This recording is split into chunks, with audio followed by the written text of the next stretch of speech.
Hey, so my name is TJ. I'm a young person in long-term recovery, and I'm here hosting the Recovery Matters podcast today with... My name is Connell Daniels in recovery. I've heard some of your stories, but I'd definitely like to hear more today. I think you got an awesome message of recovery. Thank you. Yeah, so tell me about your early life. Came from a single mom from Georgia. I moved up to Connecticut, not by choice. By mom, she left my dad. Her father was a drinker, very abusive, but I didn't know the difference. I didn't know nothing about alcohol. But back in Georgia, you know, they drink shine. They showed up. My mother got a lot of Indian in her blood. Mm-hmm. So, so my grandfather was a total mean ass, really a mean ass. But like I said, I came to Connecticut back in the 67. And I started my living, and I decided, got married. I went to high school, played football. So, and I didn't know nothing about it. Mm-hmm. Nothing at all about drugs, alcohol, and I just lived a life of entertainment. And all of a sudden, it just, after 20 years of being married, I went through a down spiral, and my drinking started taking control of me. Okay. I always had a job. I'd never been unemployed. But my drinking and my addiction came more, and it took away everything. When I talk about it, it takes away the dreams, everything that I had. It just started to go away. My relationships, my jobs. So I just didn't know. I was in a really dark place, and I was just sitting in the front of a TV in a little apartment, dark room, in a fetal position, and asking my higher power for help. At this time, I don't know what came on TV. If you have a problem with addiction, call this number. Really. So I'm sitting there. What do I have to lose? I've been going through a divorce, but I was fortunate enough my kids already had left home. I promised that I was going to be a dad because I was raised without a dad. So I raised 3 kids, and now I'm in a place from that white picket fence, traveling, good job, to nothing. Mm-hmm. And so when it came on TV that we can help you, and that time I did have a little money, and I jumped on the plane and went to Florida. Okay. Where'd you go in Florida? I went to Orlando. Okay. I forget exactly the resort I went to. I said resort because they had this picture of hammocks. You're in Florida for recovery, So, I said, what can I lose? So I jumped up. I had the money. I got a plane ticket. I went down there. It was great. I started learning about recovery because where I grew up at in the neighborhoods, we didn't talk about recovery. Mm-hmm. Everybody drank. Everybody had a great time. So that's a style of life of living. When you get older, you get a car, you drink. I'm an African-American man. Males are never around. It was just by a single mom.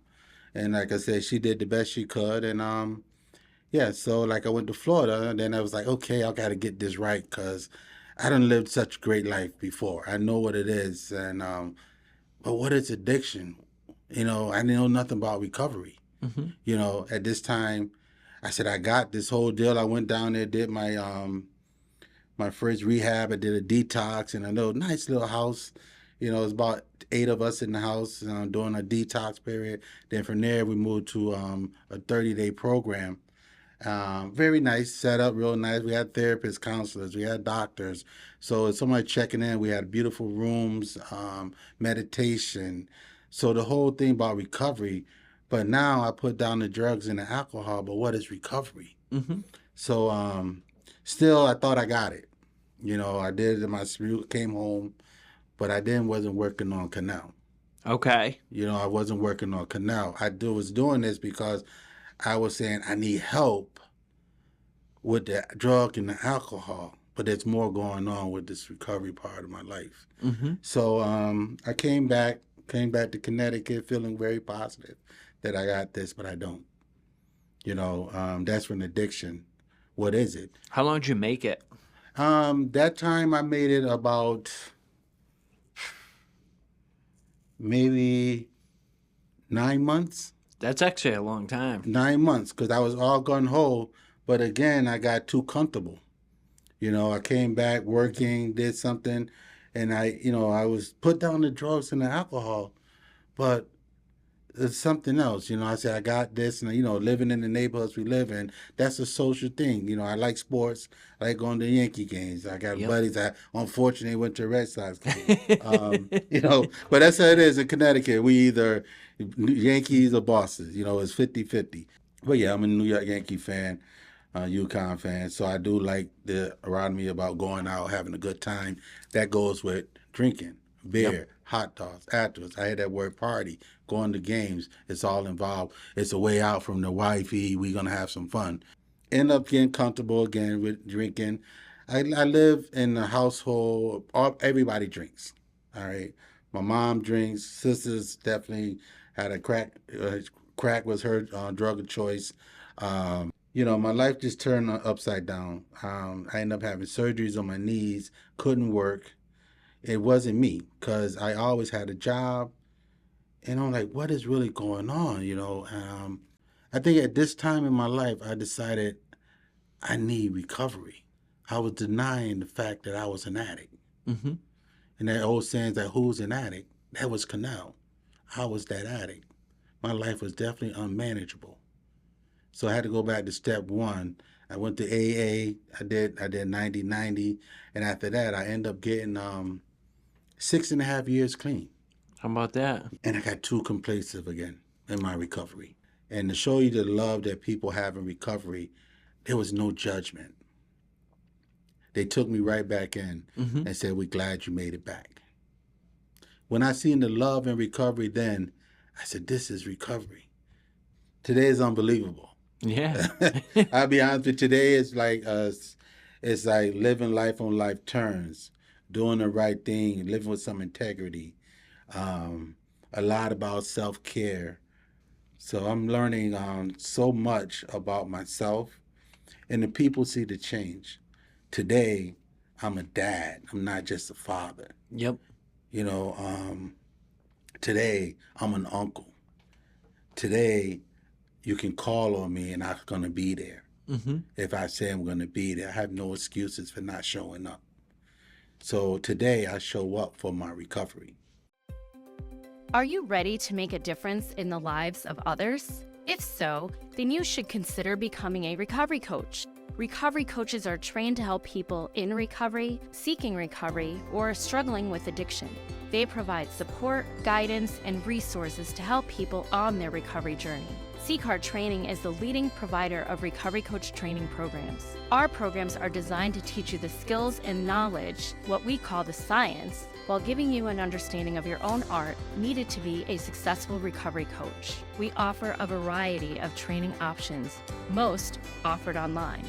If you're interested in becoming a recovery coach or just learning more, I encourage you to visit our website or contact us today. We would be happy to answer any questions you have and help you get started on your journey to becoming a recovery coach. We hope you'll visit us at www.addictionrecoverytraining.org to learn more. This recovery lifestyle that I live, I wouldn't give it up, man. My relationships are very good with my mom, my wife. I met her when I was 6.5 years clean. She knew I was in recovery, but I never talked to her about how much of an addict I was. I didn't share that with her, so I almost lost that relationship. Today I can sit down and have a conversation. I can listen. It's not just my way. When I was in my addiction, I was like, this is what I'm telling you, what we're doing. Yep. Today we can sit down and have choices about, is this the best decision for the both of us? And that's building a real positive relationship, and I'm keeping with her. My relationship with my mom is real better. Like I helped my sister get into a detox. Through CCAR taught me how to help people. Yep. So even if I'm not at CCAR, I still have the ability to help because I'm always going to be of service 24 hours if I can be. And that's what becoming a recovery coach through CCAR. If you tell me if you want to go build a sandcastle to help you keep you from using, let's go build a sandcastle. Yeah. You know what I mean? That's what it takes, the time, man, the patience. That's all we need. And that's what I do today. I meet people where they are. And not just in recovery people. Mm-hmm. I'm telling you, people outside of recovery. So that's the beauty of me, like, living recovery lifestyle. It's not from the drug and the alcohol. It's life in general, and it's how I want to live my life. Mm-hmm. You know, with some integrity. It was doing the right thing when no one's looking. You know, I could sit in front of you right now. I could sit in front of my peers running the facilitating the group. But what am I doing at the bus stop? How am I really living? Mm-hmm. So today, I keep it real. You see me here, you see me any place, I'm the same person. Yep. Maybe a little tired, but you'll always see me. Yo, this is what I do. I gotta go. Mm-hmm. You know what I mean? Today, I do things. I'm out, man. You know what I mean? It's like if I'm not at the center, guaranteed either at home with the family. I got my granddaughter playing basketball. It's awesome. I'm on Springfield. I'm on Enfield, driving down, getting caught in traffic, some rainstorms. But I'm available today for that. Yep. You know what I mean? And that means a lot to be available today, to be there for someone in need. You know, family, little kids, it inspire them that the lifestyle that you want them to see them have. Mm-hmm. The education, you know, that's important. I say you don't have to go to college to survive. You can, as long as you're doing something for yourself. You know, if you can maintain and take care of yourself, that you are already winning. Mm-hmm. And not how much money you have, it's what you're doing with your money. Yep. You know, so, and I look at that way, because today I'm making a lot less than I ever made, but I'm more happier, and everything is getting paid. When I was making money, I was cutting corners, because I had to have money for my drug and alcohol. That's first. I had to have money for the rent, half of them, you know what I mean? Mm-hmm. Meet me halfway. But today, I'm paying everything on my own. That's why each day I have to thank the Lord for allowing me to wake up, because I'm only one drink away from that ugly person on the floor again. Yep. The ugly person inside the emergency room waiting for somebody to come and get me help. Like the last time I was in the emergency room, they kicked me out. You can go home now because you don't want help. And they was right. I have to want help. I'm living life on life terms. Yep. You're okay. I am very okay. I'm very okay. I'm fine. Yeah. You know what I mean? I'm fine. You know, and today is it's a great day. I was able to achieve some things. I'm learning more. Mm-hmm. And like I say, and I kept my promise. I could have made excuses not to show up. I had patience. Yep. And that's what I live, how I live. I just patience, man, because I'm going to get through the day. Mm-hmm. It might take me a little longer than I thought, but it's okay. That's all I have today. It's time.